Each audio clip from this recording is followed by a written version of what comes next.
Viewers, जैसे कि आप लोग जान रहे हो कि अभी कुछ दिनों बाद आपका फाइनेंशियल ईयर चेंज होने वाला है। यानी अभी कंपनी का जितना भी डेट वाइज एंट्री जो आपने की होगी वो सारा का सारा एंट्री जो है वो अब अगले फाइनेंशियल ईयर की ओर शिफ्ट होने वाला है।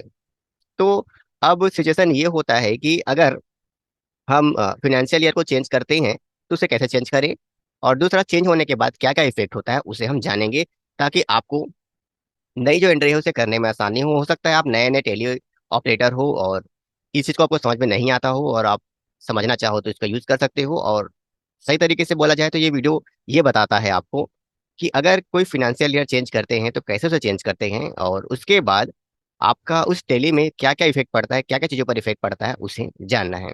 तो देखो, सबसे पहले तो आप अगर फिनेंशियल ईयर को चेंज करना चाहते हो तो यहाँ पर F2 दिया हुआ है और यहाँ एरो में क्लिक करोगे तो आपको एक और F2 देखने को मिलेगा जिसके नीचे अंडरलाइन है, यानी इसका मतलब है अल्ट F2। अगर इसे क्लिक करोगे, अब मुझे गैप हो जाना चाहिए, तो ये ऐसा वाला ऑप्शन आ जाएगा जिसमें आपको जो ईयर है उसे चेंज करना पड़ेगा और आपका काम हो जाएगा।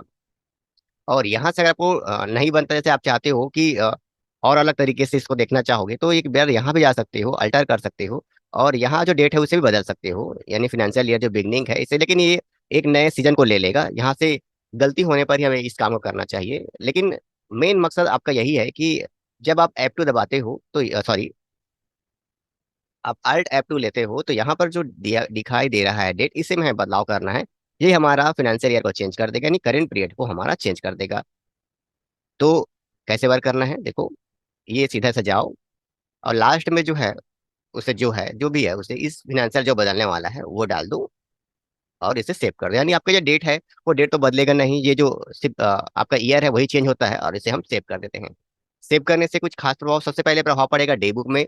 आप जितने भी एंट्रियां ढूंढोगे डे बुक में वो सारे के सारे नहीं मिलेंगे आपको, क्योंकि वो डेट पिछले साल का चला गया है, इस वक्त डेट कुछ और लिखा हुआ है। उसके बाद आपके पास जो स्टॉक है उसे आप देख लो, क्योंकि सबसे ज्यादा स्टॉक पर इसका इफेक्ट पड़ता है। यानी इफेक्ट जो स्टॉक के बारे में बात कर रहे हैं, यहाँ पे इंटर करेंगे जो जितना पीस बचा हुआ है, जो सामान बचा है उतना पीस तो दिखाएगा ही दिखाएगा, लेकिन वो ओपनिंग बैलेंस के रूप में दिखाएगा, यानी पिछले साल का बचा हुआ बैलेंस के रूप में दिखाई देगा, जो अगर इसको फाइनेंशियल ईयर चेंज करते हो इसे सभी के साथ होगा। उसके बाद आप अपना बैलेंस शीट देख लें, आपने ये करंट एसेट को देख सकते हैं, कैश इन हैंड को देख सकते हैं।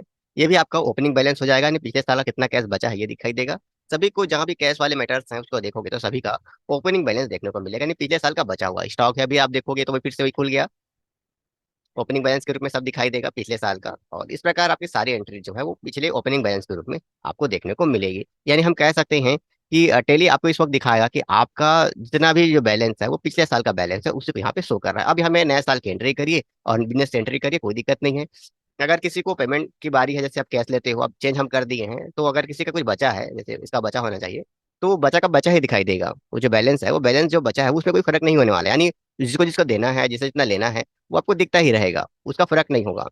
वो आप अमाउंट लिखोगे, जैसे मैं यहाँ पे 50,000 लिख देता हूँ, तो देखो वो अमाउंट ऑटोमेटिक कम होने को आ गया है, मतलब हर चीज है।